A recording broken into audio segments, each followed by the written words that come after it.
দেখাইতিব না।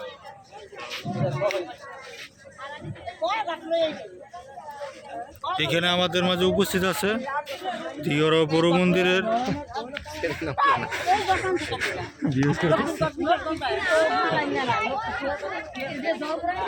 এখন আমাদের মাঝে দেখা যাচ্ছে অন্ধবিশ্বাস বাপ্পি সুন্দর। আমরা আমাদের প্রতিমা বিসর্জনের জন্য এখন উপস্থিত হয়েছি আমাদের দিঘিওয়ালা এলাকাবাসী।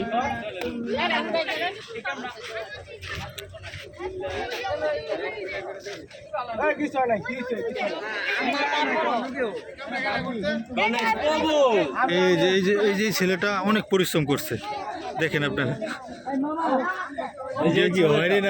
আমাদের সম্মানিত মামা, এই যে উনি আমাদের ওই যে সরস্বতী পূজার সভাপতি, এই যে বান্ত বিশ্বাস, ওনার নিজ দায়িত্বে আমাদের পূজা পরিচালনা করেন।